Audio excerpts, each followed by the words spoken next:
আল্লাহ নবী বললেন আবু জেহেলকে, চাচা বাইতুল মুকাদ্দাসের মধ্যে গিয়ে আমি 2 রাকাত নামাজের ইমামতি করলাম। আমাদের নবী বাইতুল মুকাদ্দাসে গিয়ে 2 রাকাত নামাজ পড়ে নাই, 2 রাকাত নামাজ পড়াইছে। এই জন্য আমাদের নবীর ডিগ্রি হলো ইমামুল আম্বিয়া, ইমামুল মুরসালিন। আল্লাহু আকবার।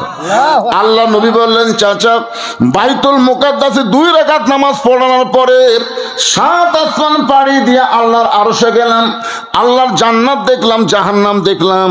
আল্লাহ পাক আমাকে 5 ওয়াক্ত নামাজ দিল।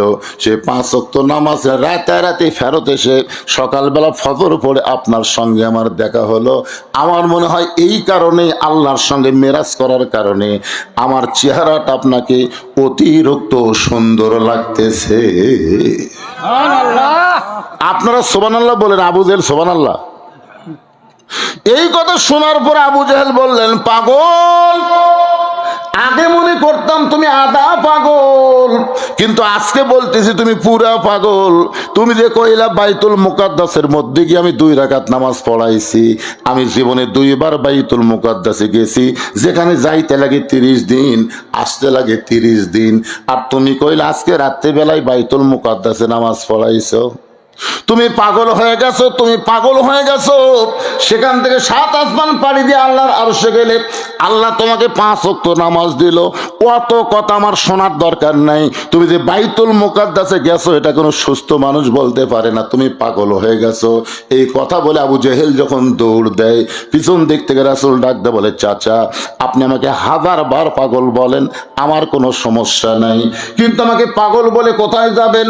আবু জেহেল বলতেছে, অনেকদিন হলে চেষ্টা করতেছি আমার এলাকা থেকে তোকে বের করে দিব, কিন্তু বের করার কোনো ইস্যু পাচ্ছিলাম না। আমি কিছুদিন হলে দেখতে পাই কিছু মানুষ এসে আমার বাড়ির দিকে থুতে দেয় আর তোর বাড়ির দিকে সালাম দেয়। আবু জেহেল বলতেছে, আমি কিছুদিন হলে লক্ষ্য করে দেখতেছি কিছু কিছু মানুষ এসে আমার বাড়ির দিকে থুতে দেয় আর তোর বাড়ির দিকে সালাম দেয়। তখন থেকে আমার হিংসা শুরু হয়েছে যে এই সালাম দেওয়া মানুষ, থুতে দেওয়া মানুষের কাছে থাকতে দেওয়া যাবে না, কারণ তুই থাকলে আমার কোনো সম্মানই থাকবে না।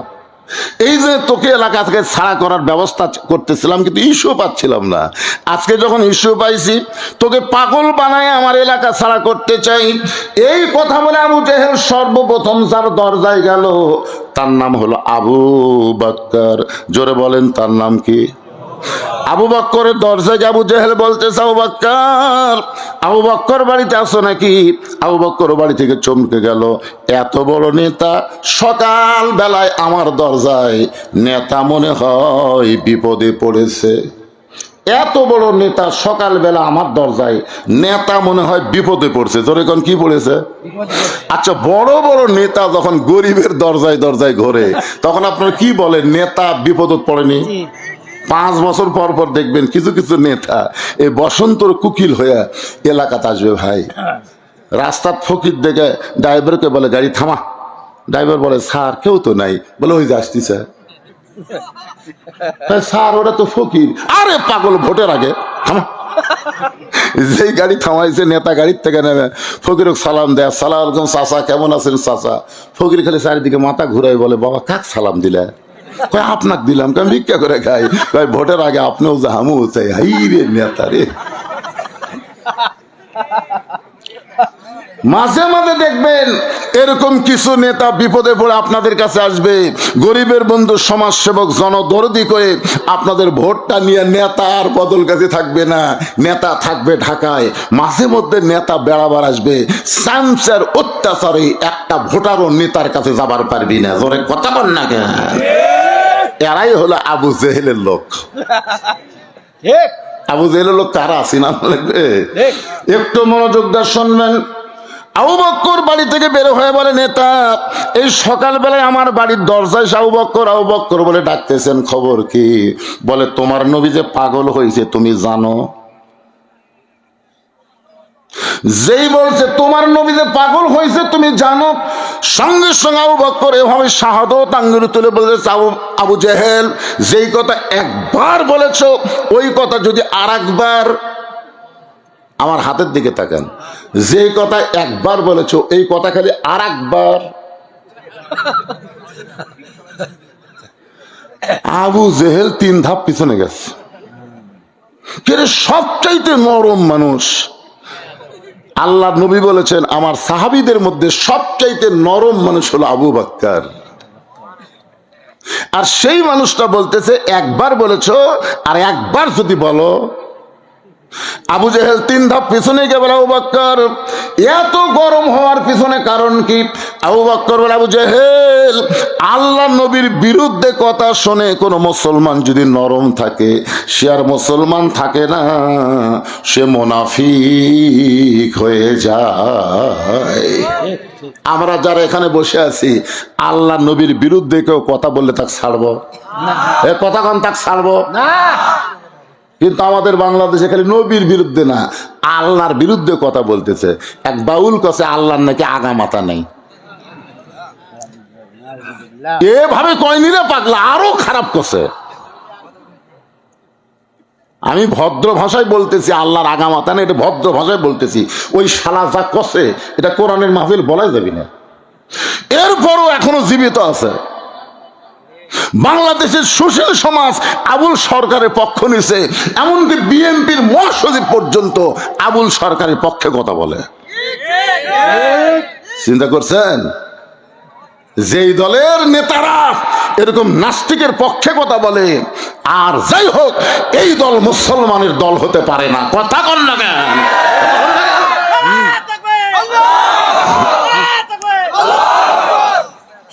এক সাইড থেকে আল্লাহ আকবার হলো, এই সাইড কি?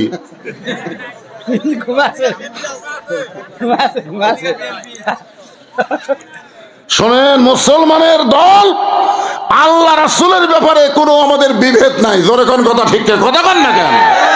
কলেমার মধ্যে আমাদের কোনো দলাদলি নাই, আমরা সবাই এক। এ কোরআনের ব্যাপারে আমাদের কোনো দলাদলি নাই, কোনো ছাড় দেওয়া যাবে না। দল আগে না, আমার ইমান আগে। ইমান ঠিক রাখতে হবে, দল পরে। তকবীর সবাইকে দেওয়া লাগবে। তকবীর দিলে আল্লাহ খুশি হয়, শয়তান বেজার হয়। তার যারা তকবীর দিচ্ছেন না শয়তান খুবই খুশি হবে, তো আমার দলের লোক রে। ঠিক আছে, ঠিক আছে, ঠিক আছে। তো আপনারা তকবীর কি দিবেন সবাই? জনগণ বুঝুক, বক্তা একলা নাই। এবারে প্রথম আসার পরে যা দেখলাম বুঝছেন মাহফিলের সাইজ, আমার কলজাই চলে গেছিল। কি অজবি আছে। এখন মোটামুটি খুব ভালো লাগতেছে, আলহামদুলিল্লাহ। একটু গলা খাখারে দেন। লিল্লাহে তাকবীর। আল কোরআনের আলো সংসদে জালো, দুনিয়ার মুসলমান লিল্লাহে তাকবীর। আবু বকর বলতেছে আবু জেহেল আল্লাহ নবীর বিরুদ্ধে কথা শোনার পরে কোনো মুসলমান যদি নরম থাকে সে আর মুসলমান থাকে না, সে মুনাফিক হয়ে যায়।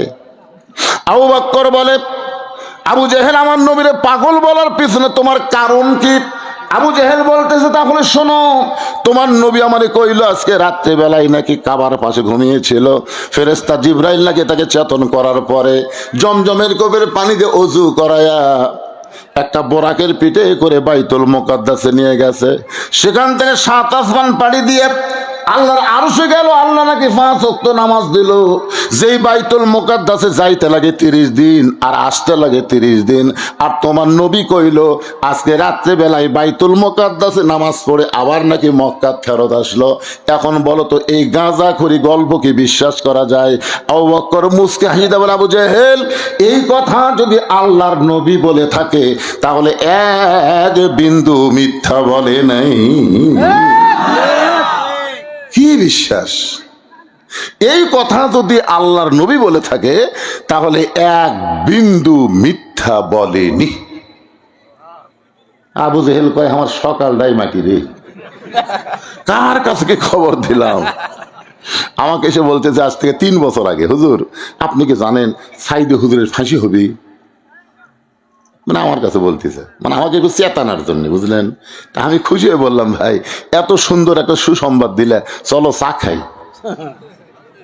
চমকে উঠছে, এটা সুসংবাদ হলো। আমি চা স্টলে নিয়ে যা বললাম ভাই 3 কাপ দুধ চা দাও। বলে মানুষ 2 জন 3 কাপ খান, আমার 1 কাপ আর 2 কাপ। ওর সামনে 2 কাপ চা দিছে, বলে হুজুর আমারে 2 কাপ দিলেন কেন? বলে এত সুন্দর সংবাদ দিলে। ও যখন চা চুমুক মারতেছে, আমি তখন ওর কাছে গিয়ে বললাম, সাইদ হুজুরের ফাঁসি হবে এই খবর তুমি আমাকে দিলে, আর আমি তোমাকে খবর দিচ্ছি তোমার মৃত্যু হবে। যেই বলছি তোমার মৃত্যু হবে, চমকে উঠছে। চমকে উঠলে কেন ভাই? ফাঁসির তারিখ আছে রে, মরার কোনো তারিখ নাই। সাইদ হুজুরের ফাঁসি হবে, তাও একটা তারিখ আছে। তোর যে মৃত্যু হবে তার কোনো তারিখ নাই। ফাঁসির আসামি ফাঁসির দড়ি গলায় নেওয়ার সময় কলেমা তাইবা, কলেমা শাহাদত, তওবা তাসির করা, তারপরে ফাঁসি কার্যকর হবে। আর তুই যে মরবু, কলমা কর গ্যারান্টি আছে না? তখন কয় না ভাই তা তো নাই। এখন বল কোনটা ভালো? ওই তখন বলতেছে এদিক দিয়ে তো ফাঁসি ভালো। ওই গেলাম আর একটা চা খেয়ে বাড়ি যা। আমি যেই বাইর হয়েছি তখন ওই বলতেছে কার কাছে কি খবর দিলাম রে, নাম হলো না। আমি বললাম পাগলা, তোদের কাছে রেডিওর খবর, পেপারের খবর, টিভির খবর, আর আমাদের কাছে আল্লাহর কোরআনের খবর। ধরে কোন কথা ঠিক কি না? যেই খবরের মধ্যে কোনো সন্দেহ নাই, সেই খবরের মধ্যে আল্লাহ বলেছেন, ওয়ালা তাকুলু লিমান ইউকতালু ফি সাবিলিল্লাহি আমওয়াতুন বাল আহইয়াউ ওয়ালাকিন লা তাশউরুন।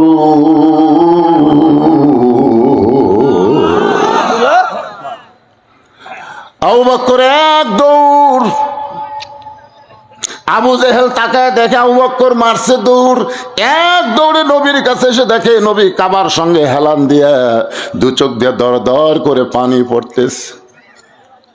নবীর চোখ দিয়ে পানি পড়া দেখে আবু বকর নবীর কপালে একটা চুমা দিলেন, নবীর গালে চুমা দিলেন, মাথার পাগড়ি দিয়া নবীর চোখের পানি মুছে বললেন, ইয়া রাসূলুল্লাহ, এত বড় সুসংবাদ আপনার জন্যে।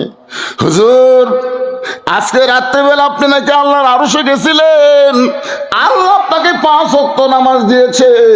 এত বড় খুশির খবরে আপনি কেন কাঁদতেছেন হুজুর? আপনি কেন কাঁদেন?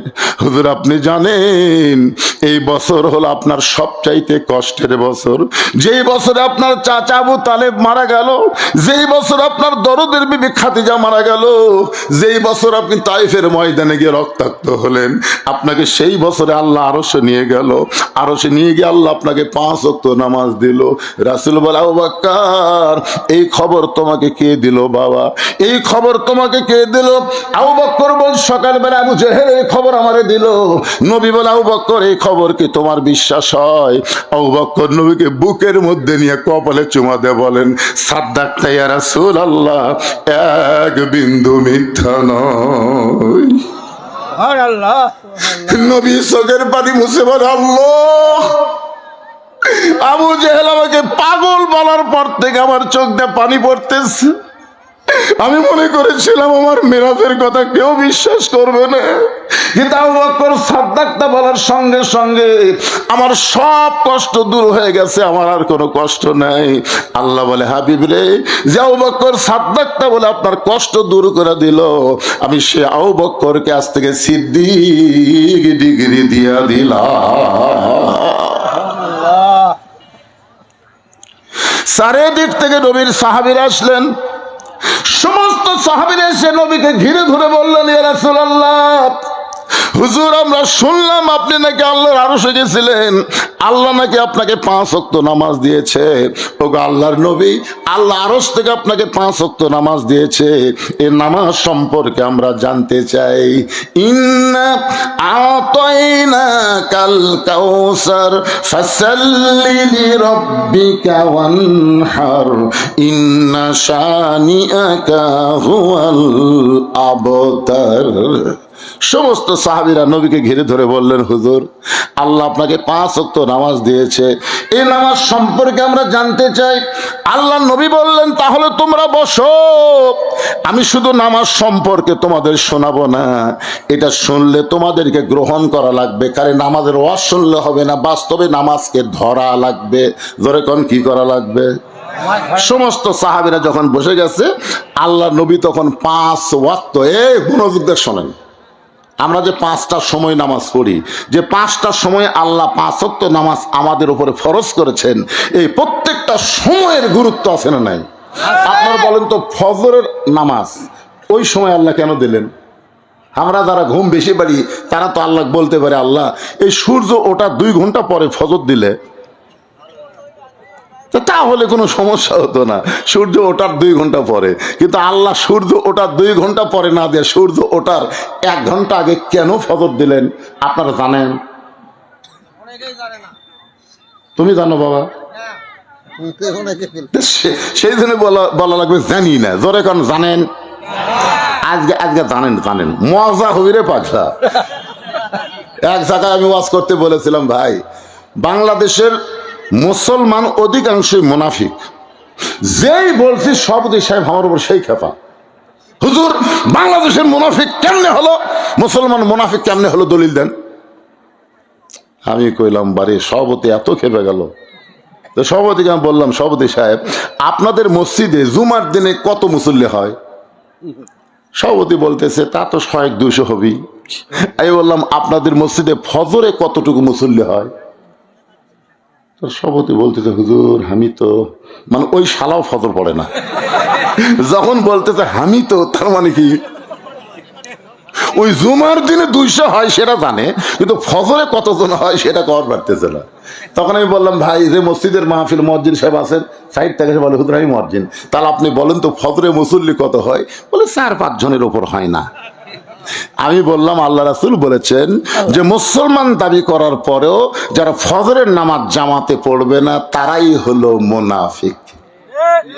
এখন বলেন 200 জনের মধ্যে 5 জন ফজর পড়ে, 195 জন কি?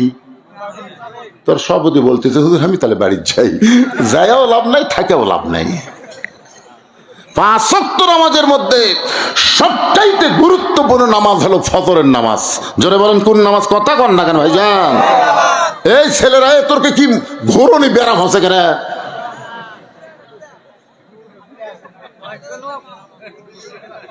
দেখেন কি বড় একটা মোবাইল নিয়ে ঘুরতেছ।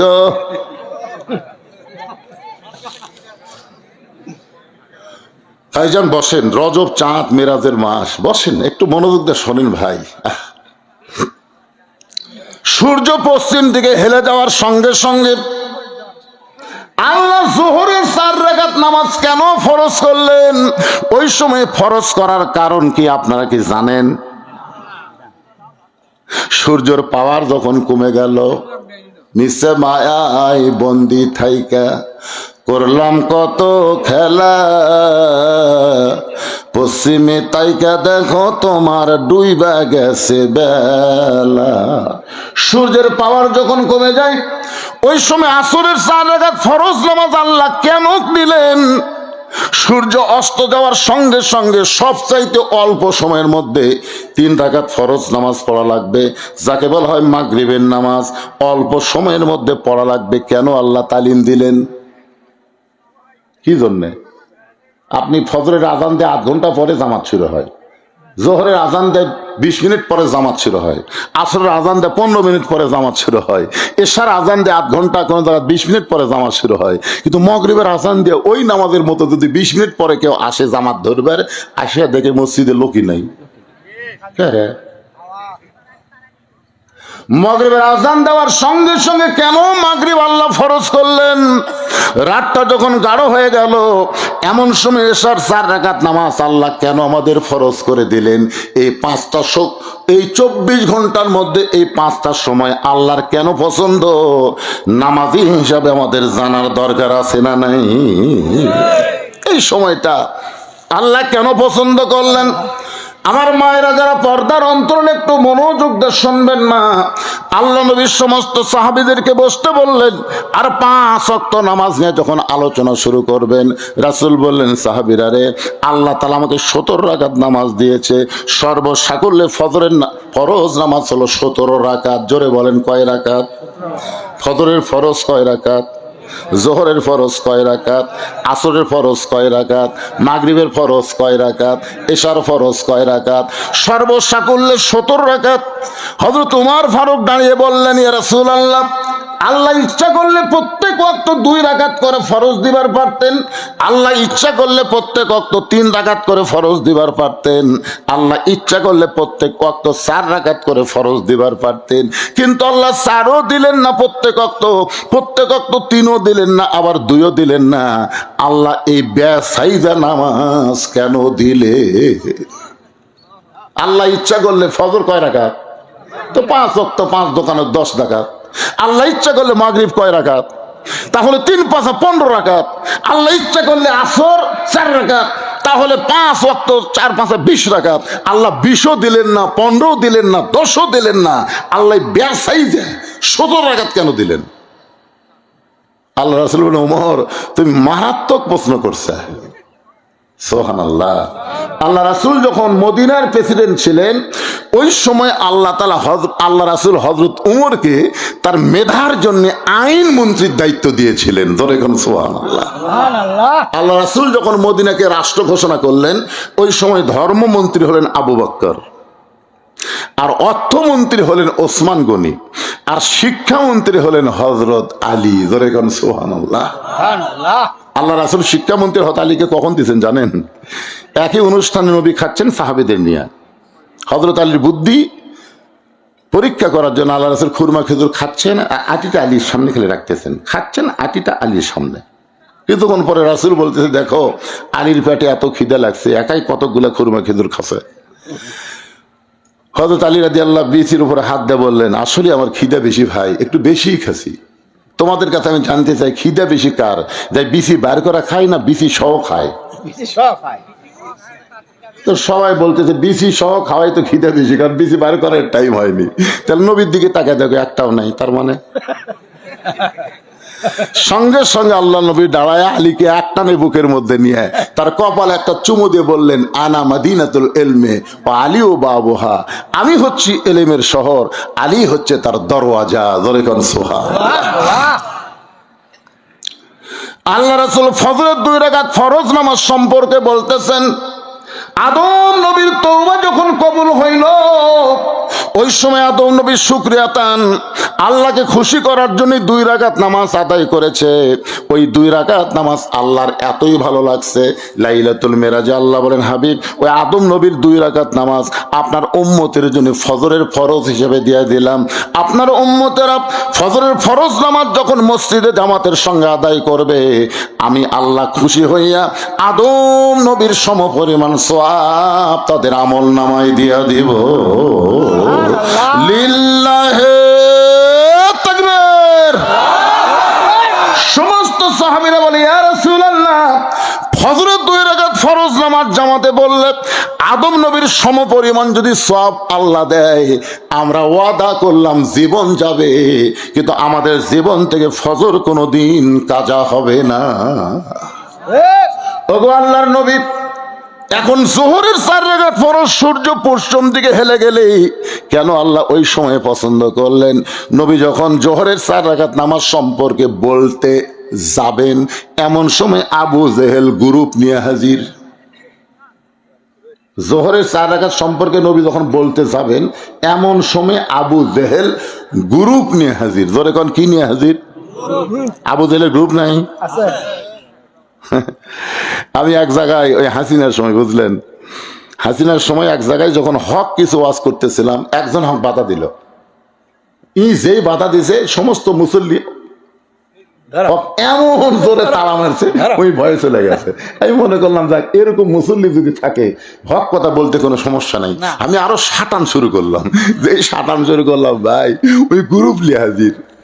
আর গ্রুপের মধ্যে থেকে 8-10 জন পুলিশ হচ্ছে। তখন যারা সাটা মারছিল ওর আস্তে আস্তে, তখন আমি একলা পড়ে থাকলো কে রে। আমাদের বাংলাদেশে এখন আবু জেহেলের গ্রুপ আছে না নাই? জোরে কান আছে না নাই? আল্লাহ নবী যখন যোহরের 4 রাকাত ফরজ নামাজ বলতে শুরু করবেন, সূর্য পশ্চিম দিকে হেলে যাওয়ার সঙ্গে সঙ্গে এই সময়টা আল্লাহ যোহরের জন্য কেন পছন্দ করলেন? যখনই বলতে যাবেন, এমন সময় আবু জেহেল গ্রুপ নিয়ে এসেছে। আবু জেহেলের গ্রুপের মধ্যে একজন তেলতালা, তার নাম হলো আবু সুফিয়ান। জোরে কর নাম কি? আবু সুফিয়ান বলে, রে মুসলমানের নবী, তুমি মুসলমানকে যা বলো মুসলমান তাই বিশ্বাস করে, কিন্তু আমরা বিশ্বাস করি না। আবু সুফিয়ান আমাদের নবীকে লক্ষ্য করে বলতেছে, রে মুসলমানের নবী, তুমি মুসলমানকে যা বলো এরা তাই বিশ্বাস করে, কিন্তু আমরা বিশ্বাস করি না। সঙ্গে সঙ্গে হযরত ওমর দাঁড়াইছে। সঙ্গে সঙ্গে কে দাঁড়াছে? আল্লাহ রাসূল বলেছেন, আমার সাহাবীদের মধ্যে সবচাইতে গরম নাম কি? রাস্তাতে গেলে শয়তান কয়দিন যায় না? জোরে বলেন। আচ্ছা, আবু জেহেল সকালবেলা আবু বক্করের বাড়িতে না যায়, যদি উমরের বাড়িতে যেত তাহলে কি হতো?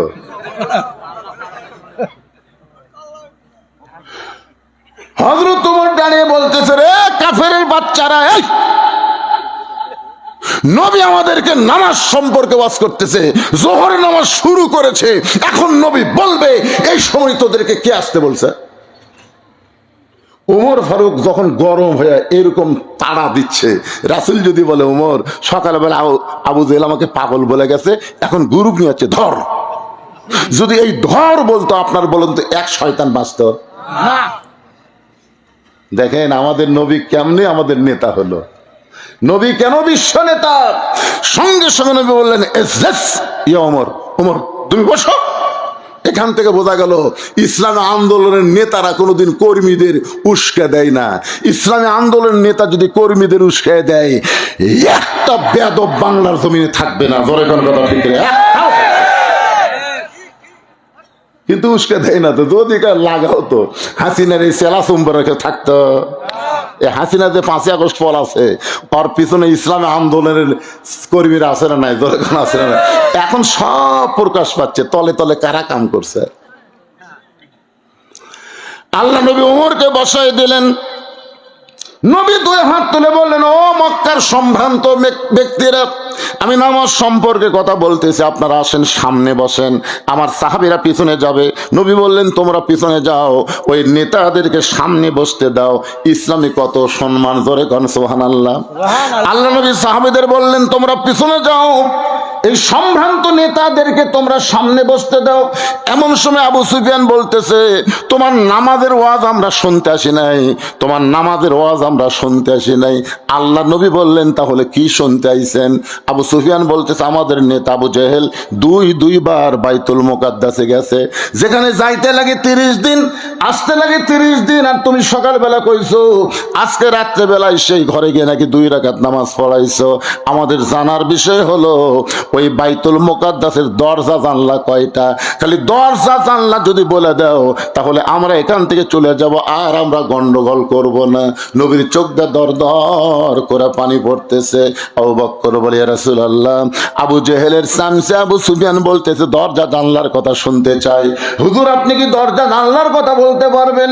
নবী বলেন, আবু বকর, আমি শুধু বাইতুল মুকাদ্দাসে রাত্রেবেলা 2 রাকাত নামাজ পড়াইছি, আমি তো দরজা জানলা গুনে দেখি নাই। আল্লাহর হুকুমে 2 রাকাত নামাজ পড়াছি, কয়টা দরজা কয়টা জানলা, আমি কি দরজা জানলা গুনবার গেছি? আপনারা বলেন তো, আপনাদের এলাকায় মাতাজি কেন্দ্রীয় মসজিদে আপনি জোহরের নামাজ আদায় করলেন, সামনে কাতারে বের হওয়ার সাথে একজন বলতেছে, ভাই নামাজ পড়ছেন? সামনে কাতারে পড়ছি ভাই। তার বিশ্বাস হয় না। আরে পড়েছি রে, সামনে কাতারে পড়ছি, কার বিশ্বাস হয় না? তো তোর বিশ্বাস কেমনে হবে বল? আমার বিশ্বাস হবে মসজিদে কয়টা ফ্যান আছে তাই কও। মসজিদের ভিতরে কয়টা ফ্যান আছে কবার পারলে হাত বিশ্বাস হবে। আপনারা বলেন তো, কোনো মুসল্লি ফ্যান গনার জন্য যায় না? এইরকম অবান্তর প্রশ্ন তো করলে ধরা খাওয়া লাগবেই। এখন আল্লাহ নবী তো দরজা জানলা গুনে দেখে নাই।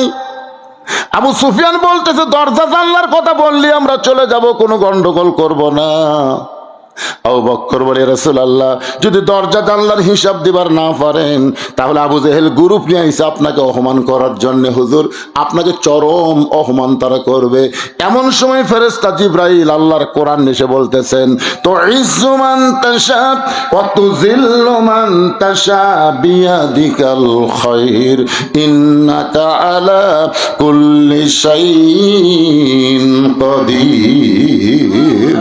সম্মান দেওয়ার মালিককে, অপমান করার মালিককে, ভালো মন্দর মালিককে, সমস্ত ক্ষমতার মালিককে।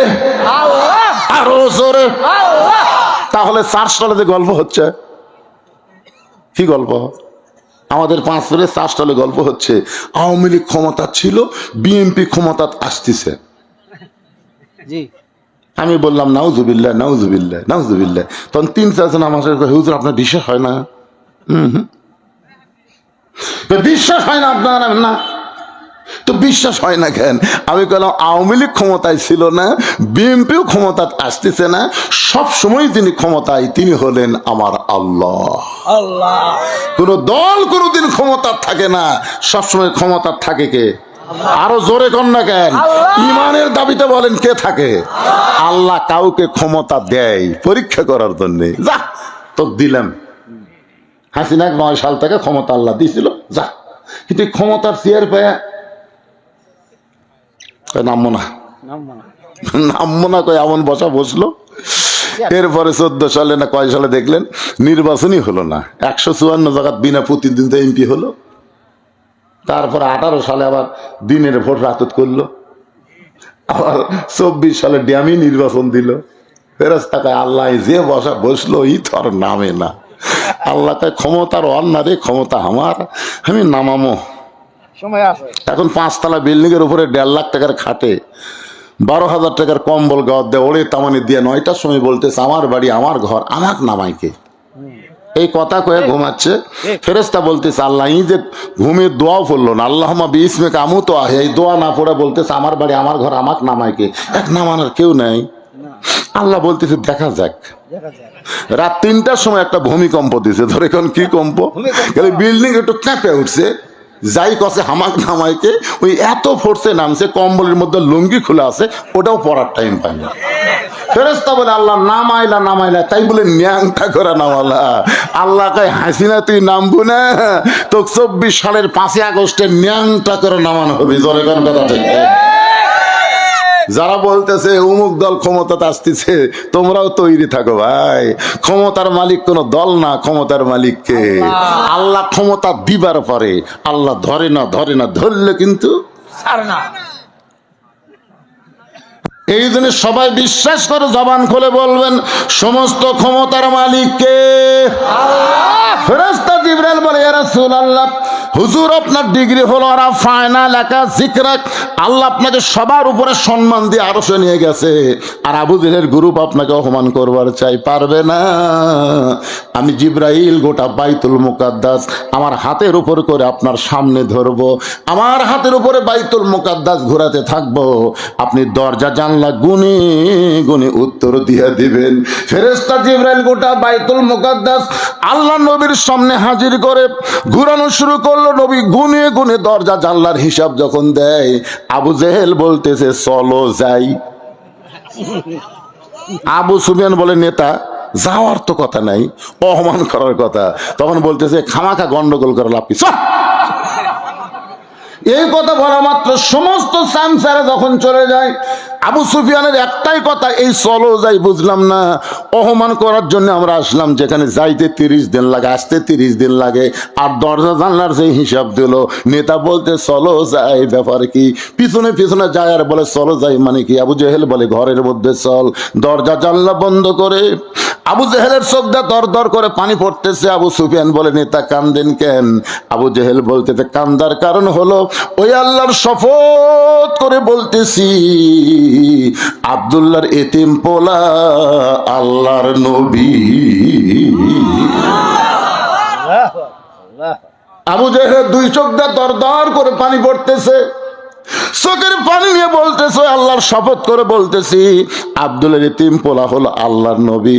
আবু সুফিয়ান বলতেছে তাহলে দরজা জানলা বন্ধ না করে বাইরে গিয়ে আমরা মিছিল করি, বাইরে গিয়ে আমরা মিছিল করি, আব্দুলের এতিম পোলা আল্লাহর নবী। আবু জেহেল মুখে আঙ্গুল দিয়ে বলতেছে করিস না রে, করিস না, করিস না, কারণ তাকে নবী বিশ্বাস করতে পারবো না, নবী জানি কিন্তু নবী হিসাবে মানি না, ওরে মানলে আমার নেতৃত্ব থাকবে না। আজও বাংলাদেশের সব দলের মুসলমান জানে কোরআন কার কিতাব। জোরে বলেন কোরআন কার কিতাব? আওয়ামী লীগের নেতা মরলে ওই নেতার জান্নাতের জন্য হুজুররা কোরআন খতম দেয়, জোরে খান দেয় কি দেয় না? নেতা মরিছে, নেতার বেটা মাদ্রাসাত গেছে, 3 মাদ্রাসাত, বড় নেতা তো তিন মাদ্রাসার হুজুরের মতামিকে বলতে, হুজুর আমার বাপ মরছে, আপনার গ্রুপ খেলে আসেন। আর এক মাদ্রাসাত বলতেছে আপনার গ্রুপ খেলে আসেন, আর এক মাদ্রাসাত আপনার গ্রুপ খেলে আসেন। কতগুলো হুজুর হসে বললেন, যাই বলে আইরে সেই দিকে যাই রে, বুঝা শোনা নাই রে। এখন যে শালা বাঁচা থাকতে এই কোরআনের একটা হক কথা বলবার দেয়নি, উই মরে গেছে। আর ওরই রুহের মাগফিরাতের জন্য তিন মাদ্রাসার হুজুর 9 খতম কোরআন পড়ছে। 9 খতম কোরআন পড়ে বড় হুজুর 2 হাত ধরে দোয়া করতেছে, আল্লাহ এই মাসুম বাচ্চাদেরকে নিয়ে কবিতরের মতন ব্যাঁকা ব্যাঁকা 3 খতম কোরআন 9 খতম কোরআন দিছে, আল্লাহ এর যা সব হয় নেতা দেও। ফেরেশতারা বলতেছে, আল্লাহ কি হবে? আল্লাহ বলতেছে, এই হুজুরা জানি না কোরআন কোন মরা মানুষের কিতাব না রে পাগলা, কোরআন হলো জীবিত মানুষের হেদায়েত। যখন কথা ঠিক কিনা? বাঁচতে যেই বাটা কোরআন মানে না, মরার পরে এই কোরআন দিয়ে তার 1 তিল পরিমাণ উপকার হবে না। কোরআন আল্লাহর কিতাব সবাই বিশ্বাস করে, কিন্তু কোরআন মোতাবেক চলার কথা বললি তোর কলজা চুলকানি হয় কা? চুলকানি হয় কা? হ্যাঁ, কি রাগ করতেছেন?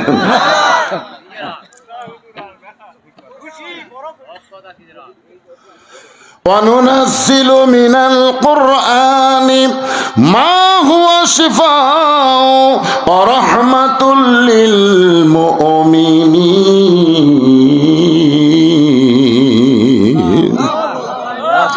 এই ছেলেরা, এই জোহরের 4 রাকাতের কথা এখন শুরু করব। তোমরা কিন্তু নিয়ত করছো ফজর থেকে ধরবা, ফজর কিন্তু শেষ করে দিছি। আজকে 5 ওয়াক্ত নামাজের ওয়াজ হবি, তাতে রাত যদি 12টা বাজে অসুবিধা আছে? এখন আমার মায়েরা চিন্তা করতে যে হুজুর আমাদের কি ওয়াজ? আমার মায়েরা যদি 5 ওয়াক্ত নামাজ পড়ে, বছরে যদি 6 মাস রোজা রাখে, কিন্তু স্বামীর কথা ঠিক মতো শোনে না, পর্দার মধ্যে থাকে না, মাথার চুল বেঁচা খায়, ওই মেয়েদের একটা ইবাদত আল্লাহর দরবারে কবুল হবে না। আমার মায়েদের ইবাদত কবুল করতে গেলে 1 নম্বর যে জিনিসটা লাগবে তার নাম হলো পর্দা। জোরে বলেন, তার নাম কি? এই কারণে আল্লাহ কোরআনে বললেন, অকরনা ফি বুয়ুতিকুন্না ওয়ালা তাবাররাজনা তাবাররুজাল জাহিলিয়াতিল উলা। আমার মায়েরা শোনেন, এই পর্দার মধ্যেই আপনাদের থাকতে হবে। মা, পর্দার মধ্যে যখন আপনার ঢুকে যাবেন, আল্লাহ তাআলা খাতুনে জান্নাত ফাতেমার সঙ্গে আপনাদেরকে জান্নাত দিয়া দিবে। কারণ ফাতেমা হবে জান্নাতি নারীদের নেত্রী। ফাতেমা যেই সমস্ত মেয়েদেরকে সিগনেচার করবে তারাই জান্নাতি হবে। আর ফাতেমা তাদেরকে সিগনেচার করবে যারা নামাজ যদি কমও পড়ে, রোজাও যদি কম করে, স্বামীর খেদমত যদি একটু একটু কমও করে, কিন্তু পর্দার মধ্যে যদি পুরোপুরি থাকতে পারে, ওই মেয়েটা ফাতেমার সঙ্গে আল্লাহর জান্নাতি হবে। আমার কথা কি খেয়াল করলেন? আপনারা বলেন তো, এখানে অনেক আলেম ওলামা যারা আছেন, ফাতেমার থেকে একটা হাদিস বর্ণিত আছে? হয়নি। ফাতেমা একটা হাদিস, নবীর মেয়ে হয়ে 10টা হাদিস যে বলবে যে আমার বাপ এই কইছে, এ কথাটাও কয়নি। ফাতেমা কিন্তু হজও করেনি। মা আয়েশা কিন্তু হজ করছে, কিন্তু ফাতেমা করেনি। ফাতেমা তো নবীকে বলতে পারতো, বাবা আমার মা আয়েশা হজত যাচ্ছে, আমিও যাবো। এ কথা বলতে পারেনি, কারণ ফাতেমাকে একবার বলা হয়েছিল হজ, কয় না, হজের চাইতে পর্দায় গুরুত্ব, হজের চাইতে পর্দায় গুরুত্ব। কারণ যারা হজ করার যায় বউলিয়া, বিশ্বাস করেন, যারা বউলিয়া হজ করার যায়, ওরা হজ করে আইসা আমার এলাকার এক হাজি সাহেব কান ধরে বসে আছে। আমি বললাম, কি হচ্ছে ভাই? কয়, হুজুর আপনি বলে দিবেন বউলিয়া কেউ যেন হজত না যায়। বিশ্বাস করেন, বউ খুঁজতে খুঁজতে আমি আল্লাহ খোঁজাই বাদ দিচ্ছি। আল্লাহ আল্লাহ না করে বউ, এ আমার বউ, এ আমার বউ, এ তাওয়াফ করবার যায়, বউ আমার হাত ধরে আল্লাহর ঘর তাওয়াফ করতে করতে ভিড়ের চোটে হাত ছাড়া দিছে। আমি আর পিছন দিকে আসছি, সবাইকে না ভাই তাওয়াফ সামনের দিকে তাহলে তাওয়াফ করছে, বউ পিছন দিকে গেছে, আমি সামনে। আমি আল্লাহর তাওয়াফ বাদ দিয়ে আমার বউয়ের জন্য পিছন আছি। হুজুর ওই শয়তান পাথর মারবার দিয়ে ভিড়ের মধ্যে আর বউ গেল হেরা। আমি কুটি শয়তান পাথর মারো, বউ বউ জিকির করতে করতে আমার দিন শেষ। মেয়ে মানুষের জন্য সহজে হজ ফরজ না, যেটা মা ফাতিমা প্রমাণ করে দিছে। জোরে কন না সুবহানাল্লাহ। মা আয়েশাকে রাসূল বলেছে আমি তোমার দায়িত্ব নেব না। তখন আব্দুর রহমান বলে, ইয়া রাসূলুল্লাহ, যদি আপনি দায়িত্ব না নেন, আমি যদি আমার বোন আয়েশার দায়িত্ব নেই তাহলে কি হবে না? রাসূল বললেন, মুহররম ব্যক্তি দায়িত্ব নিলে হবে, কিন্তু মসজিদে আয়েশা যেখানে আছে, হাজী সাহেব দেখছে মসজিদে আয়েশা, ওখানে মা আয়েশার মাসিক ব্যারাম শুরু হলো। কি ব্যারাম? মেয়েদের একটা ব্যারাম আছে না নাই? হযরত যাচ্ছে কিন্তু ওই জায়গার যে মাসিক ব্যারাম শুরু। আয়েশা হাওদার মধ্যে থেকে বলতেছে, আব্দুর রহমান ভাই, আমার তো কাম সারা। বলে কি হয়েছে? কই ওই ব্যারাম শুরু হচ্ছে। ওই ব্যারাম শুরু হলে নামাজ পড়া যাবে না, রোজা করা যাবে না, কোরআন শরীফ ধরা যাবে না, কিচ্ছু করা যাবে না, তাওয়াফ করা যাবে না। তখন আব্দুর রহমান বলে, কয়দিন লাগবে রে? কয় আমার তো 5-7 দিন লাগে। এই জন্যই নবী তোর দায়িত্ব লাইনি, এখন আমার তোর পড়া দিবার তা আমারও গেল। হাসতেছেন ভাই, হাসতেছে। আমার মায়েরা শোনেন, হযরত আলী এক সময় বলেছিলেন, ফাতেমা রে, আমি তোমাকে নিয়ে হজে যাওয়ার চাই। ফাতেমা বললেন, স্বামী গো, আপনি গরিব, আমিও গরিব, আমার হজের দরকার নাই। এক সময় শুয়ে থেকে হযরত আলী ফাতেমার কপালে চুম্বন দিয়ে বললেন, ফাতেমা, আল্লাহর ঘর তাওয়াফ করতে কি তোমার মন চায় না?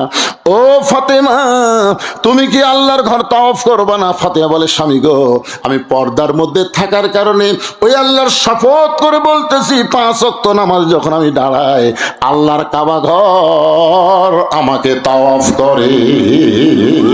লিল্লাহে তাকবীর। হযরত আলী নবীর কাছে গিয়ে বললেন, এ রাসূলুল্লাহ, আপনার মেয়ে এমন কথা বলতেছে। আল্লাহ নবী বললেন, আলী রে, এই মুহূর্তে ফাতেমার জন্য আল্লাহ আমাকে খবর দিল, সাইয়্যিদাতুন নিসাই আহলিল জান্নাহ, ফাতেমা হচ্ছে জান্নাতি নারীদের নেত্রী। আমার মায়েরা, সময় পাইলে আবার আপনাদের কাছে আসতেছে। এখন জোহরের 4 রাকাত ফরজ নামাজ। রাসূল বলেন, সাহাবীরা শোনো, আমাদের জাতির পিতা হযরত ইব্রাহিম চড়কের উপরে বসে আছেন। এমন সময় বাবা আজর রশি ধরে টানতেছে, নিচে নমরুদের চুলার আগুন দাউ দাউ করে জ্বলতেছে। ফেরেশতা জিবরাইল বলে, ওগো আল্লাহর নবী, আপনার বাবা রশি টান দিল, আপনি পড়ে গেলে আগুনে পড়ে যাবেন। ফেরেশতা জিবরাইলের কথা শুনে জাতির পিতা ইব্রাহিম মুচকি মুচকি হাসতেছে। বলে, আপনি মুচকি মুচকি হাসার কারণ কি? ইব্রাহিম বললেন, জিবরাইল শোনো, নমরুদ আগুনের চুলা জ্বলাবার পারে, কিন্তু পোড়ানোর ক্ষমতা নমরুদের হাতে নাই, আমার আল্লাহর হাতে। আমি সে আল্লাহর দিকে তাকায় বলতেছি, হাসবি আল্লাহ নিমাল ওয়াকিল অনিমাল মাওলা অনিমান নাসির। চলকে টান পড়লো, ইব্রাহিম নবী আগুনের চুলার মধ্যে পড়লো। আগুনের চুলাকে আল্লাহ বললেন, কুলনা ইয়া নারু কুনি বারদাও ওয়া সালামান আলা ইব্রাহিম। আগুনের চুলা যখন শান্তির বাগান পায়, আমাদের জাতির পিতা হযরত ইব্রাহিম এক নিয়তে 4 রাকাত নামাজ পড়ে। ওই 4 রাকাত নামাজ এতই ভালো লাগছে, আল্লাহ বলে, হাবিব, আজকে লাইলাতুল মিরাজে ওই ইব্রাহিম নবীর 4 রাকাত নামাজ আপনাকে দিয়ে দিলাম। আপনার ওই 4 রাকাত নামাজ আপনার উম্মতেরা জামাতের সঙ্গে যখন আদায় করবে, ওই জোহরের 4 রাকাত নামাজ আদায় করার সঙ্গে সঙ্গে আমি আল্লাহ তাকে ইব্রাহিম নবী পরিমাণ সওয়াব দিয়া দিব। সমস্ত সাহাবীরা বলে, ইয়া রাসূলুল্লাহ, যোহরের 4 রাকাত নামাজ জামাতের সঙ্গে আদায় করলে ইব্রাহিম নবীর সম পরিমাণ যদি সওয়াব পাওয়া যায়, আমাদের জীবন চলে যাবে। জীবিত অবস্থায় ইচ্ছা করে কোনোদিন যোহরের নামাজ আমরা বাদ দিবার পারবো? ভাইজান, লাইলাতুল মিরাজ 5 ওয়াক্ত নামাজের কথা বিরক্ত লাগতেছে আপনাদের? নামাজের কথা শুনে বিরক্ত লাগে? ফাতেমার শুনতে তো ভালোই লাগে। ওটা বসে করেন কেন? এই যে উঠলো কেন রে?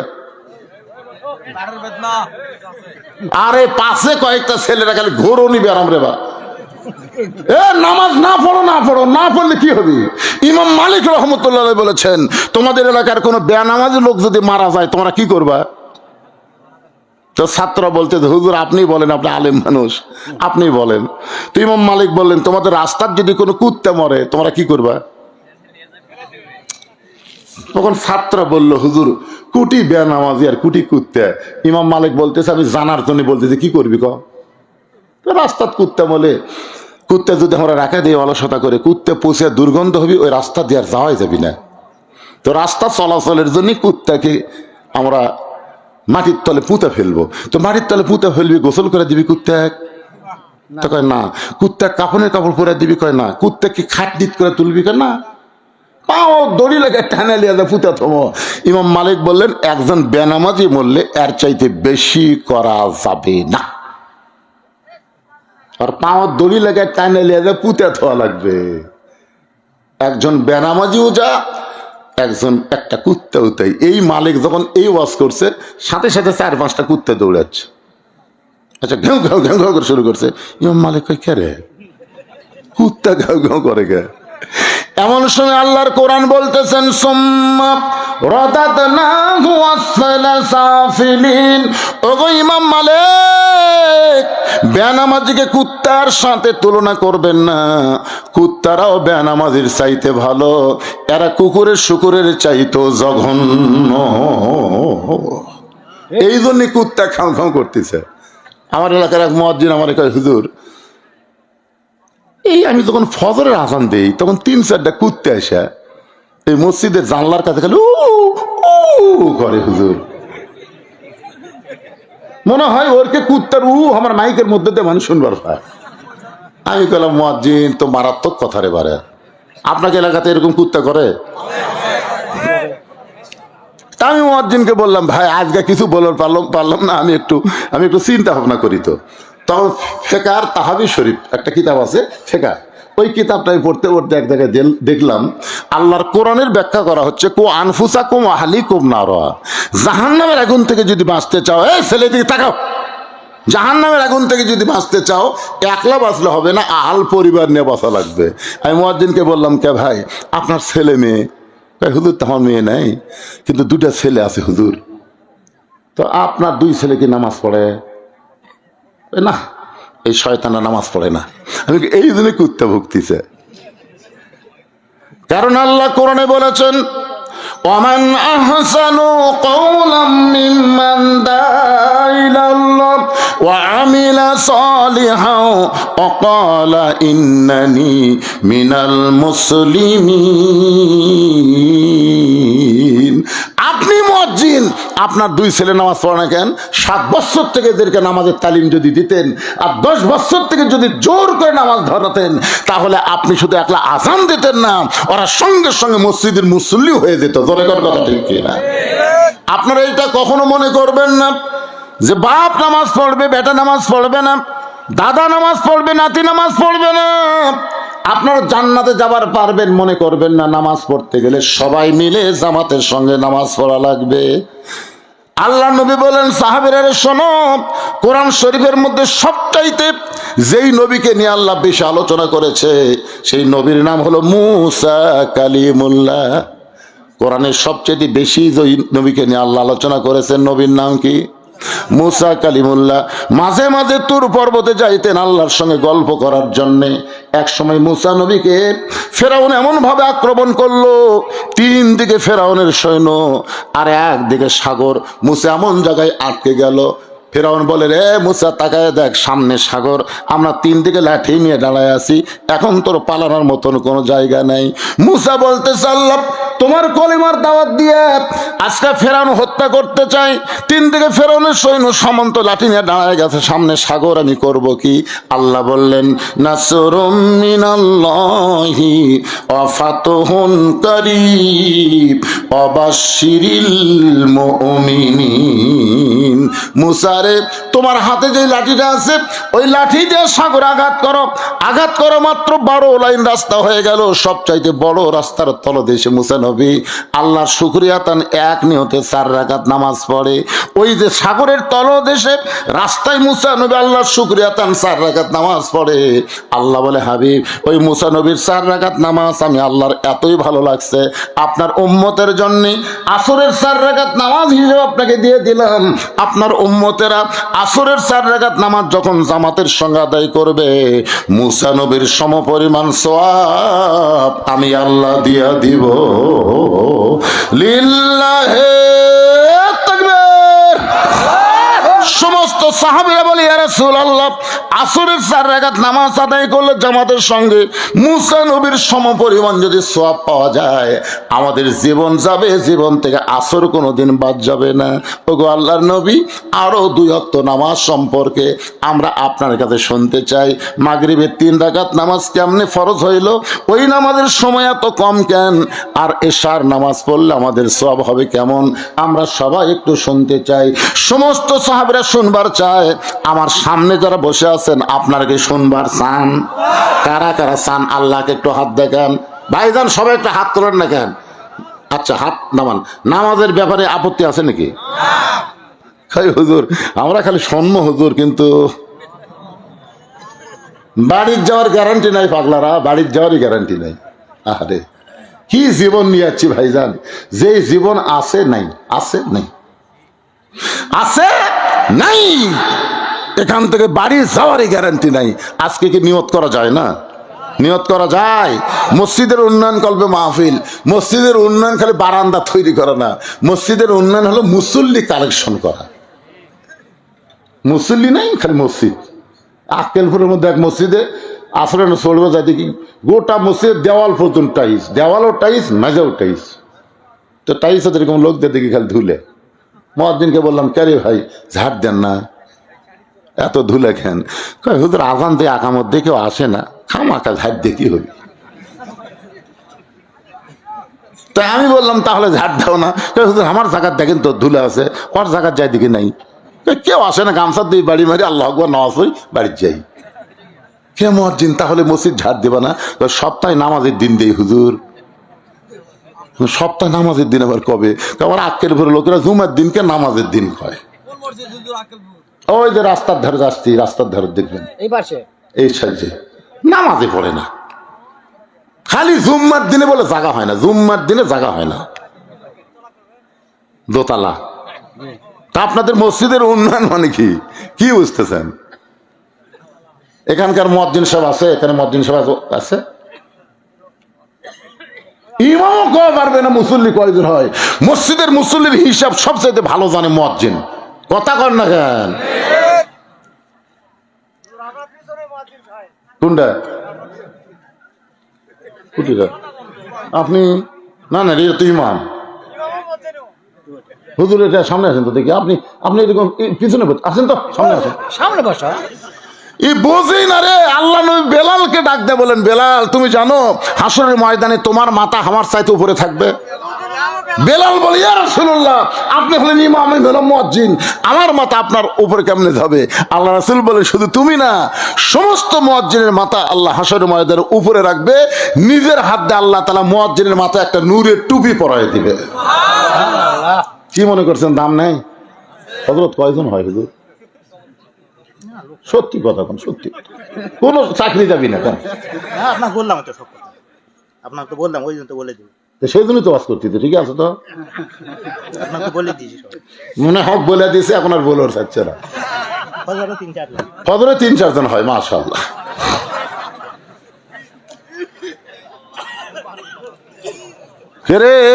এই বড় বড় বড় কাবলার কারা কারা ওয়াজ শুনতে হাত তুলে দেখি। বড় কাবলার কারা কারা?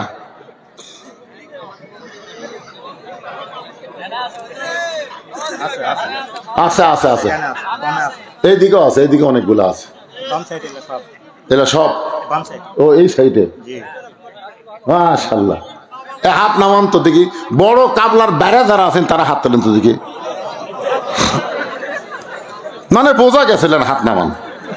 আজকে এখানে লোক এরকম কম হওয়ার পিছনে একটাও কারণ, এই গ্রামের লোকেরা এখানে আসেনি।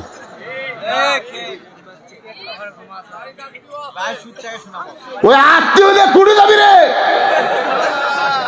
যে আত্মীয় বাড়িতে আসাতে কোরআনের মাহফিল আসা যায় না, এর আত্মীয় না, এর আত্মীয়র নামে শত্রু। জোরে কর কথা, ঠিক কিনা? নিজে আসবে, আত্মীয় নিয়ে আসবে। আত্মীয় কি কি জন্য দাওয়াত দিতে চায়? শোভা শুনবে না, খাবা।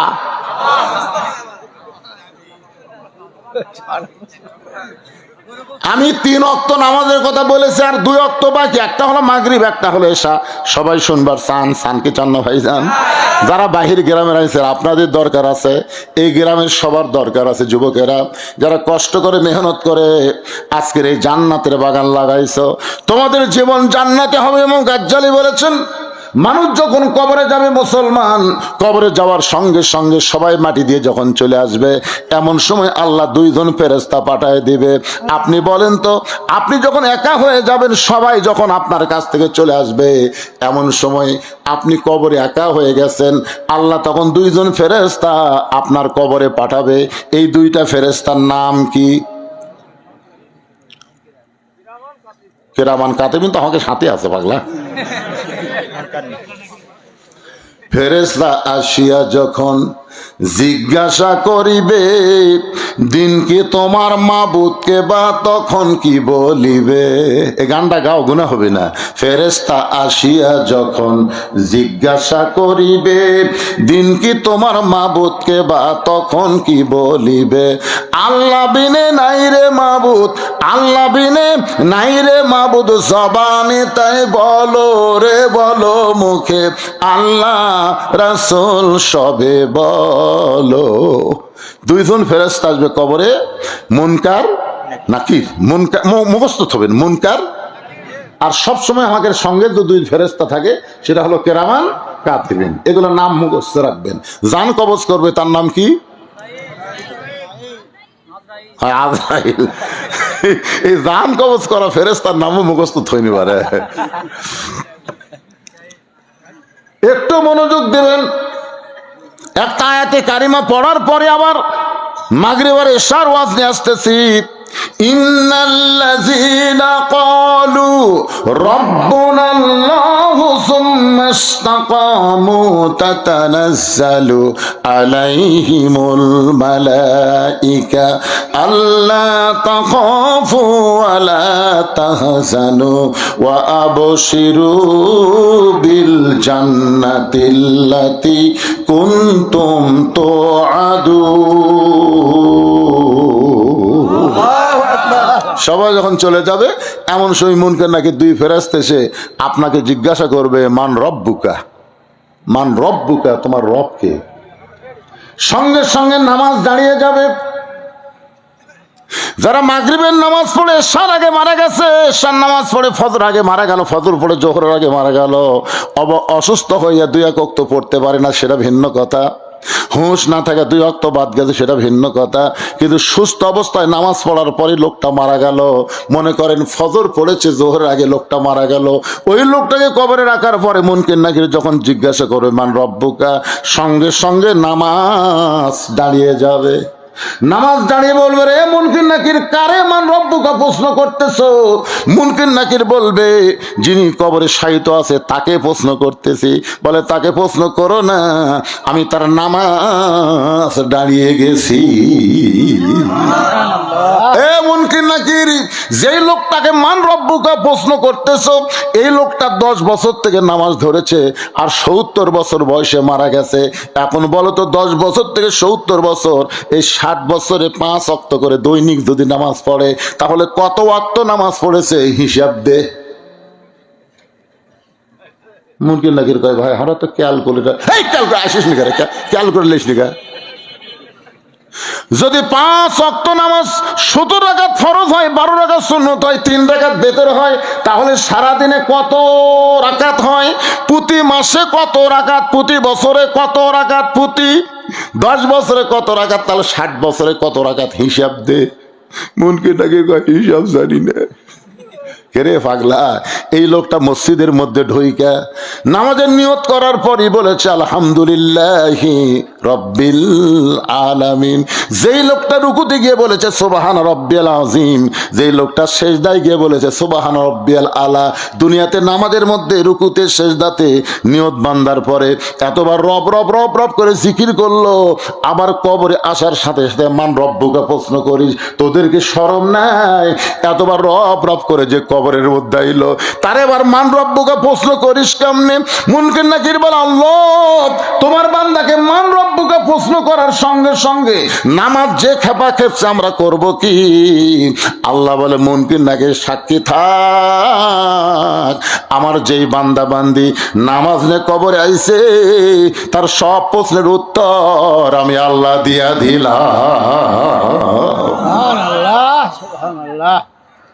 এইটা হলো কবরের পুরস্কার। আর দুনিয়ার পুরস্কার হলো ইন্নাস সালাতা তানহানিল ফাহশাই ওয়াল মুনকার, একমাত্র নামাজই পারে মানুষকে যাবতীয় ফাহিশা খারাপি বেহুদা কাজ থেকে বাঁচাই দিতে।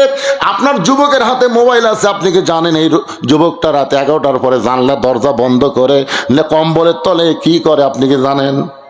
কিন্তু আপনার ছেলেটা যদি 5 ওয়াক্ত নামাজি হয়, ওই মোবাইল চালু করবে কিন্তু অশ্লীল ভিডিও আসলেই বলবে কেউ না দেখলেও আল্লাহ দেখতেছে, আমার 2 কান্দের ফেরেশতা লিখতেছে, আমি অন্যায় কিছু দেখব না।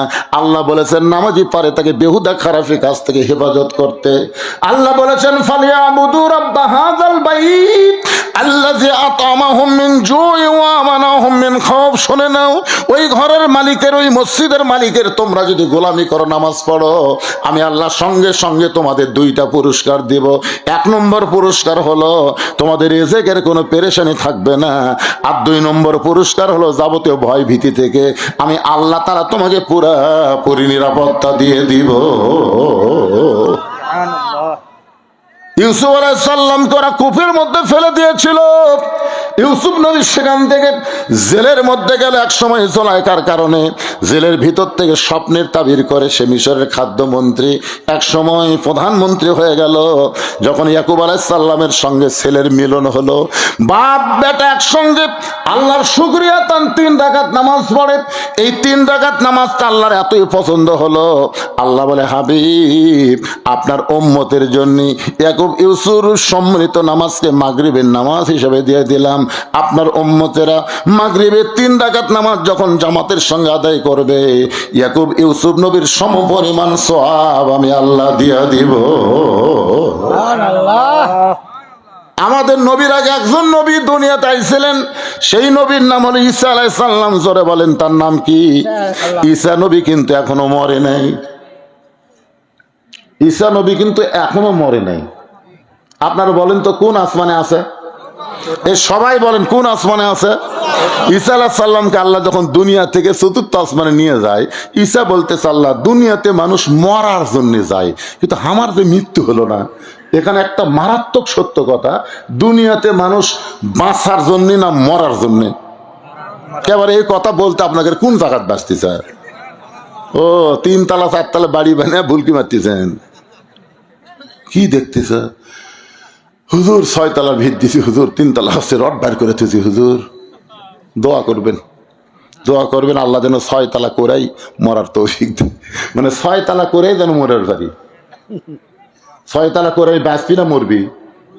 এই জন্য সবাই বলেন দুনিয়াতে মানুষ কিসের জন্য আসে? বাঁচা না মরা? ঈসা বলতেছে আল্লাহ দুনিয়াতে গিয়েছিলাম মরার জন্য, কিন্তু আমার তো মৃত্যু হলো না। আপনি আমাকে 4র্থ আসমানে নিয়ে আসলেন, আমার কি মৃত্যু হবে না? আল্লাহ বলে ঈসা তোমার মৃত্যু হবে, শুধু একজনই মরবে না। আপনি বলেন তো শুধু একজনই মরবে না, আপনার বলেন সেটা কে? আরো জোরে আল্লাহ। কুল্লু মান আলাইহা ফানিউ ওয়া ইয়াবকা ওয়াজহু রাব্বিকা যুল জালালি ওয়াল ইকরাম। এমনকি যে আজরাইল আমাদের জান কবজ করে, এই আজরাইলকেও মরা লাগবে।